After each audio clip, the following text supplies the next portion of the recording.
falar aqui de coisa bacana, que é uso de tecnologia, automação na indústria. O Senai e o CTGás, aqui no Rio Grande do Norte, está com uma série de cursos voltados para a indústria 4.0, hein? Formação e capacitação de novos profissionais nesse ambiente tecnológico novo, avançado. Quem vai nos comentar e trazer mais informações é o diretor do CTGás, Rodrigo Melo. Bom dia, Rodrigo. Bom dia, Diógenes. Bom dia a todos que fazem a 96. Em primeiro lugar, explica pra gente o que é a indústria 4.0. Bom, esse é um movimento internacional, não é um movimento local, não é uma nomenclatura daqui. Indústria 4.0 é uma coisa que o mundo todo está vivendo, que nada mais é do que esse novo movimento que a indústria vive de convivência do homem com a máquina e a máquina com o homem, onde você não sabe onde é que começa o serviço de um e acaba do outro. É uma interação plena e, mais do que isso, influenciando diretamente o consumidor, pois o consumidor tem condição de mergulhar nisso. Há quem diga que essa quarta revolução industrial, que é o que se chama de 4.0, de indústria 4.0, é um momento absolutamente distinto para o consumidor, em que pese está se chamando indústria 4.0, quem sabe podia ser consumidor 4.0. Teve um momento, Diógenes, que as indústrias se vangloriavam de dizer que estavam produzindo para o consumidor o que o consumidor queria, mas era o que a indústria pensava. Então houve um momento de produzir para o consumidor. Depois nós migramos para produzir com o consumidor. E aí talvez você já tenha entrado na internet na hora de comprar seu carro e você disse: eu quero um carro vermelho com um banco azul de couro, com som, com roda de tal jeito, com tais e quais acessórios. Ou seja, e a montadora ia lá, fazia do jeito que eu pedi. Exatamente. Isso era produzir com o consumidor dizia imediatamente o que queria, e a gente nesse novo momento está se criando uma plataforma que vai migrar para produzir pelas pessoas. Isso quer dizer que o consumidor, no momento do consumo ou da produção, ele intervém na produção. É como se fosse um momento que você está no barzinho e que tem uma música ao vivo e que durante o cantor fazer sua apresentação, o consumidor manda um papelzinho pelo garçom e pede para ele cantar uma música. Então não é algo que eu encomendei, ou algo que eu aproveitei um sortimento de ofertas e escolhi. É um momento que interagiu. É interação durante o processo produtivo. E para isso tudo acontecer, se faz necessário que a indústria tenha uma série de ferramentas envolvidas e que dê essa opção, tanto da indústria tomar a decisão, quanto do consumidor interagir. E isso envolve alguns conceitos importantes hoje, nesse momento de revolução tecnológica, que é o Big Data, a inteligência artificial, entre outros conceitos desse momento, né, Rodrigo? Sim. A indústria, falando rapidamente, a indústria precisa estar com um ambiente de automação suficiente que coordene e interaja com as máquinas, gere dados. Eu tenho condição de armazenar um volume gigante de dados, que é o Big Data. Eu tenho que ter uma inteligência artificial, ou seja, feita pelas máquinas, que possa tomar decisão a partir da análise desse Big Data. Para dar um foco. A telecomunicação funcionando muito bem para interagir entre as máquinas e com o cliente que está fora do ambiente industrial fisicamente. A robótica funcionando muito bem, de forma que a resposta da demanda do cliente seja transformada em ação das máquinas. Uma segurança cibernética para que esses dados, esse volume de informações seja seguro e o tráfego dela também. Enfim, é um ambiente virtual de uma indústria diferente, que não obrigatoriamente é um conjunto de máquinas dentro de um grande prédio. E integrando, né, as indústrias a esse momento global que vive a economia no mundo, né? Sim. E aí a economia exige que você tenha responsabilidade social, responsabilidade ambiental, eficiência energética no consumo de energia, ampliação da produtividade e eficácia. Tudo isso fez com que a indústria demandasse do Senai, no Brasil como um todo, uma resposta. o que é que nós poderemos gerar para facilitar esse ambiente. E como é que fica a empregabilidade diante de todos esses avanços tecnológicos, Rodrigo? Esse é quando você olha no primeiro momento, tem um certo conflito. Primeiro, uma oferta de vagas para uma nova competência, que o mercado, em que pese ter um volume gigante de pessoas procurando emprego e necessitando dele, não tem a competência para atender às vagas ofertadas. Aí que entra, inclusive, os cursos do Senai e do CETEGAI, né? De qualificar esse profissional que está aí no mercado. Né? Exatamente. Então, nós, para juntar essas pessoas que precisam e esse atendimento da empresa que precisa de gente qualificada, nós estamos ofertando os cursos da Indústria 4.0. Nesse primeiro momento, tem 4 cursos, nós vamos fazer uma segunda onda. Quais são? É um curso sobre Big Data, inteligência artificial. Big Data, gente, é todo esse emaranhado, esse conjunto de informações que circulam na internet, e, enfim, em cada empresa, em cada casa, na sua residência, enfim, é o famoso Big Data, né? Exato. Inteligência artificial, que é a máquina analisando esses dados. E às vezes conversando entre elas, hein? Que esse é o perigo hoje em dia. Né? Sem que você saiba, e é sobre você. Exatamente. A inteligência artificial, o que mais? Conectividade dentro da empresa, que é a parte de automação e instalação de leitores dentro do processo industrial. Mas o hardware, né? Aí nessa coisa toda também, né? Também. E a parte de internet das coisas, que é a ligação via internet desses pontos de leitura e desses pontos de tomada de decisão também com o cliente. Ou seja, todo o ambiente de rede e etc. Quando eu perguntei sobre a empregabilidade, muitos especialistas apontam o fim de várias carreiras, né, profissionais e o surgimento de outras. Na sua opinião, pelo que você tem acompanhado, pelo que tem estudado, a gente vai ter mais geração de empregos ou mais corte de vagas na indústria? Eu acho que nós teremos mais geração de empregos. Esse movimento, toda vida que tem uma revolução industrial... E essa é a quarta, né? Essa é a quarta. Alguém diz que está acabando, vai gerar desemprego. E o que há de fato é uma substituição de competência por outra. Um caso bem simples para a gente analisar isso, havia no seu tempo e não no meu, nas escolas existia o mimeógrafo e tinha a pessoa que rodava as provas. Essa é sacanagem dele. Já tinha no dele também, mas ele está dizendo que tinha no seu tempo. Eu já vi isso nas revistas antigas, etc. Havia o cara que rodava as provas no mimeógrafo. E aí, quando surgiu o computador, disseram: esse cara vai ficar desempregado. Não, esse cara transformou-se no digitador. E aí, quando surgiu os PCs, disseram: esse cara vai subir. Não, o que aconteceu foi que cada professor e cada pessoa tinha que fazer sua digitação, e tinha o cara que gerenciava as impressões, o cara da gráfica. Nessa mesma linha, quando eu trabalhava, meu primeiro emprego assim, em redação grande foi na Inter TV antiga, que era a TV Cabugi.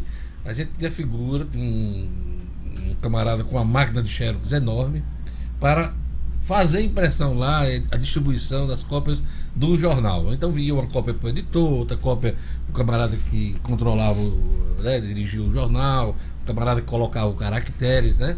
E esse camarada, ele era empregado só para isso, para fazer essas cópias dos jornais, o xeroqueiro, né? Vamos dizer assim. Isso acabou com a informatização. Então, você vê que o mimeógrafo, eu já fui para a máquina Xerox. Então, o que há é uma evolução, e o que a gente precisa, as pessoas precisam, é entender isso e procurar se manter qualificado o tempo todo, evoluindo dentro da sua própria profissão ou buscando a profissão que vai lhe substituir. Você falou na quarta revolução. Vamos lembrar para o nosso ouvinte as anteriores? A primeira foi a criação da máquina a vapor, lá na Inglaterra, as máquinas com movimento próprio, enfim. E isso mudou a indústria como um todo e deu um salto de produtividade. Ainda na época do carvão? Ainda na época do carvão, sim. Em sequência, houve a segunda revolução industrial, criada pela Ford, que foi a linha de produção onde os automóveis foram criados, e a partir daí todas as empresas migraram para a linha de produção, mas no princípio sempre tem um louco no negócio. E Ford era taxado como louco e tal, que aquilo não ia dar certo. Visionário, né? A pessoa seguinte não sabia o que é que o outro não tinha feito, enfim. E o terceiro foi a criação do computador em si. Mas o computador de forma isolada. Você jogava dados para dentro dele, você fazia a leitura do que tinha dado, você imprimia um relatório. Isso 70, 80, por aí, né? Exato.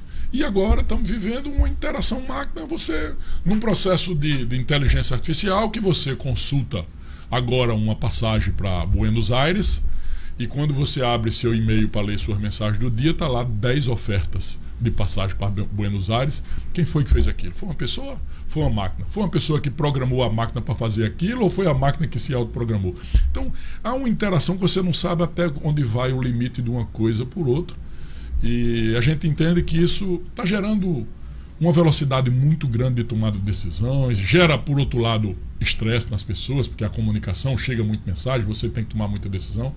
Enfim, não tem um ônus sem um bônus, mas de certo é que o ambiente de produção e de atendimento ao cliente tem evoluído muito dia a dia. Deixa eu perguntar uma coisa que é importante para a indústria, a questão da segurança, né? Toda indústria tem o seu know-how. Até hoje a gente fala muito na fórmula da Coca-Cola, que outras grandes empresas que fazem refrigerante não tem. Então, essa questão da segurança, dentro dessa conectividade, dessa troca de informações, como é tratada a segurança no ambiente da indústria, levando em conta a inteligência artificial e o Big Data?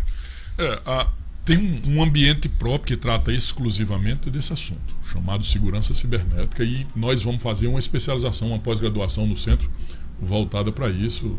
Está sendo lançado provavelmente lá para julho, início de agosto. Aqui em Natal, no CTGás. Muito bom isso aí. Existe muita gente especializada e que mexe exclusivamente trabalhando contra os hackers. Por outro lado, existem os hackers profissionais que passam o dia trabalhando para quebrar sistemas, pegar informações de segurança das instituições públicas, das grandes indústrias, né? Enfim, esse é um setor que evolui muito, evolui rapidamente e evolui na vanguarda de quem produz sistema. Então, quer dizer, existe hoje um exército contra os hackers, inclusive formado por ex-hackers, né? Não, existem os hackers bons. Hacker não quer dizer obrigatoriamente uma coisa ruim. Nós temos um termo pejorativo porque foi criado para... o hacker, em tese, é um termo pejorativo, como você está dizendo, que é um cara que passa o dia querendo quebrar a segurança de alguém. Porém, existem aqueles caras que são contratados para serem hackers. Os bancos têm uma bateria de cara que passa o dia todinho contratado para tentar quebrar a segurança do banco, para que o pessoal da segurança do banco seja desafiado a todo dia melhorar o processo de segurança. Esses caras não têm a finalidade de ter nenhuma informação ruim do banco.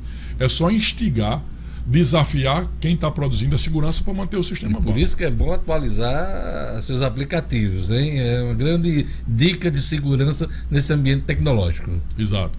Então, segurança virou uma profissão como outra qualquer. Não é mais aquele negócio de você só fechar a porta quando foi roubado. Esses caras trabalham, como eu disse, na vanguarda de quem produz sistema. Eles têm que estar à frente, porque senão ele produz um sistema e quebra você. Então ele tem que estar imaginando o que é que você vai chegar para já ter uma produção pronta. Pois é, os cursos do Senai, do CTGás, né? O CTGás que também agora tem a energia renovável, né? Dentro de todo o ambiente do CTGás. Tem os cursos não é para quebrar você, não é para qualificar. Vamos dar os dados. As inscrições já estão abertas, né, Rodrigo? Já estão abertas. Você pode procurar através do site rn.senai.br. Você pode procurar informações e nos provocar através do e-mail mercado@ctgás-er.com.br ou pelo WhatsApp no telefone 98704-0482. Faça contato conosco por qualquer desses caminhos que nós chegaremos a um bom termo de comunicação. Os cursos são gratuitos? Tem que pagar alguma coisa? Explica pra gente. Tem que pagar. O Senai, como a sociedade conhece, não tem nenhuma intenção de lucratividade. Mas então os nossos cursos são a preço de custos, o preço é bem baixo, as tarifas variam aí ao redor de R$70 mensais, a dividido em 4 ou 5 vezes no cartão. Aberto só para o pessoal da indústria ou qualquer interessado de qualquer área da nossa economia? qualquer interessado em qualquer área de nossa economia, nesse primeiro momento, nesses 4 assuntos: Big Data, inteligência artificial, internet das coisas e conectividade, pode nos procurar, que será um prazer participar conosco. E as indústrias, como elas já estão acostumadas, para aquelas empresas que tenham intenção de formar uma turma própria, podem nos contactar também, que nós fazemos uma turma fechada só para ela, seja no CTGás ou seja no ambiente industrial. A gente vai onde a indústria estiver. Isso é bom saber disso aí. E qual é a carga horária desses cursos? Esses cursos variam de 32 a 58 horas. São cursos rápidos. Certificado, né? Enfim, tudo arrumado. Muito bacana. Então, para dar a dica da gente aqui, nesse novo ambiente tecnológico, é bom a pessoa se qualificar, até se precavendo para o futuro. Nesse último minuto de entrevista, eu queria que você fizesse uma menção à Semana Nacional da Indústria. Essa semana a gente está vivendo isso. Amanhã é o Dia da Indústria, comemorado pela Fierne, e que o Senai faz parte desse contexto. Nós teremos reunião pela manhã com todos os prefeitos e seus secretários de desenvolvimento para discutir ações do sistema, SESI, Senai, IEL e a própria federação, de que forma a gente pode ajudar cada município no seu desenvolvimento local. E à noite teremos 2 palestras bem interessantes, uma com o Dr. Cláudio de Moura Castro, sobre o DNA da inovação, esse que é um dos mais famosos críticos da educação profissional do Brasil. Isso, ele inclusive, para quem não lembra, mas eu lembro agora, ele escreveu muito tempo na revista Veja, né? Ele tinha um artigo semanal falando sobre educação, sobre qualificação profissional na revista Veja. Um craque, um cara que merece ser ouvido e lido, independente se você concorda ou não com ele, mas é um craque. E uma palestra sobre a indústria em movimento com o senhor Claudinei Resch. Ele é presidente da América Latina da SQF, que é a maior empresa do mundo de rolamentos. Teremos o prazer de recebê-los aqui, uma empresa sueca do grupo da Volvo, do grupo, enfim, o pessoal de alto nível que vem dividir um pouco conosco aqui os potiguares os seus conhecimentos. Eu queria agradecer a presença de Rodrigo Melo, diretor do CTGás, também do Senai, ele que está à frente desse trabalho de coordenação dos novos cursos da Indústria 4.0. Procure informações, Big Data, a inteligência artificial, conectividade, internet das coisas, né? Tudo isso você aprende nesses novos cursos do Senai e do CTGás, tá bom? A todos eu queria agradecer a audiência. Você acompanhou no Jornal 96. Câmara dos Deputados mantém Ministério de Bolsonaro, mas retira COAF do ministro Sérgio Moro. Supremo Tribunal Federal desbloqueia 31 milhões de reais para o Tesouro Estadual. Alemão é preso por estupro e vulnerável no interior do estado. Homem confessa que matou esposa grávida por ciúme. Sisu abre consulta de vagas a partir de hoje. Moisés chega e já inicia trabalho no Centro de Treinamento do ABC. Você ouviu isso e muito mais. Vem aí, Padre Francisco Fernandes com Fé na Vida, e eu continuo aqui com fé nos homens e nas mulheres também, hein? Pois é, até amanhã com o Jornal 96. Tchau!